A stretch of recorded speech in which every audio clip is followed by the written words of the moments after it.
আমি যদি বেঈমান নাফরমান হয়ে আসি আমার সাজার কোনো অভাব নাই।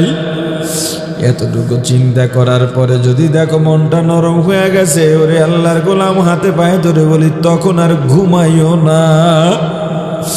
সবাই ঘুমায় গেছে, তুমি জেগে যাও সুন্দরভাবে ওযু বানাইয়া যায় নামাজ বিছাইয়া আমার মালিকের সান্নিধ্য লাভ করার জন্য দাঁড়াইয়া যাও। আল্লাহ তোমার আমার জন্য প্রথম আসমানে অপেক্ষায় আছে। আল্লাহ বলেন, ওরে বান্দা আমি আল্লাহ লাম ইয়ালিদ ওয়া লাম ইউলাদ, আমি আল্লাহ জন্মদাতা হইয়া কাউকে জন্ম দিই নাই, কোনো জন্মদাতার থেকেও জন্ম নিই নাই। ওরে বান্দা তোকে যখন সন্তান মা বলে ডাক দেয়, বাবা বলে ডাক দেয়, তোর কলিজাটা ঠান্ডা হয়ে যায়। কিন্তু আমি আল্লাহকে কেউ মা ডাকি না, বাবাও ডাকি না।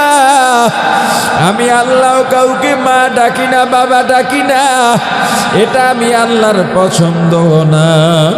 বান্দা আমি আল্লাহ প্রথম আসমানে আল্লাহ চলে আসেন আর ডাকে নাই, বান্দা আয় আয়, তোর কি লাগবে আমার কাছে বল, তোর মনে কত দুঃখ আমি আল্লাহকে বল, তোর মনে কত কষ্ট আমি আল্লাহর কাছে বল, যা চাওয়া লাগবে আমি আল্লাহর কাছে চা।